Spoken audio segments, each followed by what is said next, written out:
So, before signing on to Skyfall 4 years ago, did you only read for the part of Eve? Yes, yeah. I only read for that part, yeah. I think when Sam Mendes came to see me in Frankenstein at the National with Debbie McWilliams, who casts, all the Bond movies, and they kind of saw me and thought she'd be great for Eve. Mm-hmm. And was Eve always supposed to be Moneypenny? Yes, she was always supposed to be, yeah. Okay. Mm-hmm. And how would you say, or how would you describe the evolution from Eve from Skyfall to Spectre? I think Eve has kind of grown up, and she's much more mature in the sense that I think in Skyfall she's kind of trying to be a mini Bond, and she hasn't really found her true calling. And I think at the end of Skyfall she discovers that actually she doesn't really have the stomach for killing, so being out in the field is not for her. And then we see her in Spectre, and she's kind of found a role that suits her, and she's much more centered in that role, I feel. Mm-hmm. And looking back at the actresses who starred in a 007 movie, it seemed that being a Bond girl is both like being a curse and being a blessing. Mm-hmm. What are your experiences so far? I don't see myself as a Bond girl. I think Moneypenny is different from a Bond girl, but I found the experience of being part of this franchise to be nothing but a blessing in every single possible way. It's been amazing for my career. It's opened so many doors. It's meant that film financiers look at me differently, and so I've just been offered so many different things, and so it's been fantastic.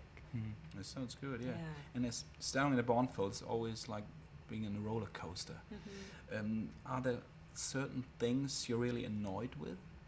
Certain things I'm really annoyed with, as like the hype, the fans. I mean, it's so over the top to shoot a Bond film.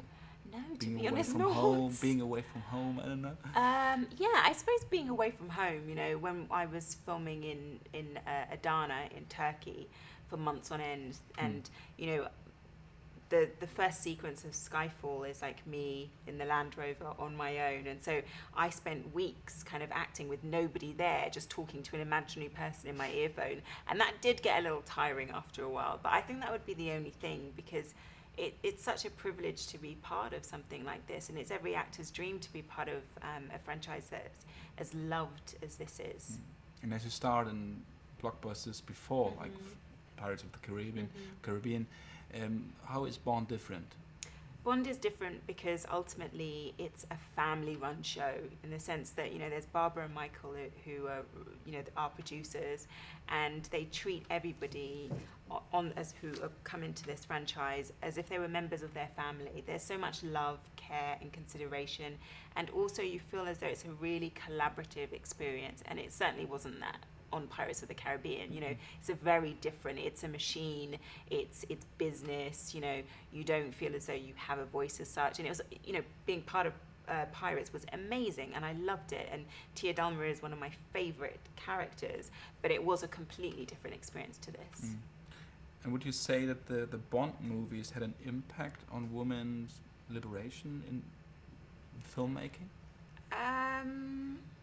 I don't know about that. That's a really huge question. I'm not really sure, but I do love the fact that with this kind of reinvention of Moneypenny, we see the modern woman represented in a way that she hasn't been before, I would say. So, you have an intelligent, strong, capable, independent woman who women of today can look up to and aspire to be like. And working with Daniel, could you describe his aura? I would say his aura is one of intensity, sensitivity, and also vulnerability as well. There's Could you something very elaborate? vulnerable. I feel as though when he is playing Bond, you get this sense that there's this kind of wounded element to him, which I think as a woman is incredibly attractive, because we always have that nurturing tendency within us. So there's something really alluring about that, and we want to find out, where does that pain come from, and let me make it better, you know. So I think that is really attractive, and I think it also makes his Bond incredibly complex as well, and that's another reason why we love him. And do you understand his comments about after Skyfall was wrapped, that he was fed up with the whole thing? I think that, you know, Daniel was trying to make a joke. He was being sarcastic. I think sarcasm doesn't come across particularly well in print. Newspapers, and right. I think that maybe that was a slow week that week, so everybody just kind of ran with it in the news.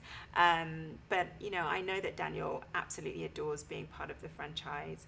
I know that he adores playing Bond.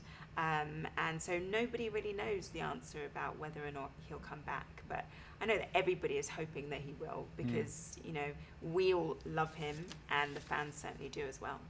Are there any plans for the next Bond, and how Eve will fit in? No idea. No idea. At the moment, we're just, you know, focusing on the DVD release, and, you know, so I haven't heard any talk about what's next.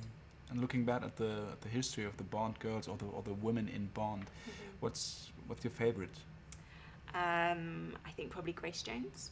I really loved how strong. Really? Yes. Why is that? Because she is so mysterious and powerful and scary and just strong. She's like a strong woman. She Love gave it. me shivers. That's great, right? She got a reaction But not in out a positive of you. way. Okay, thank you so much. Thank you. It was a pleasure.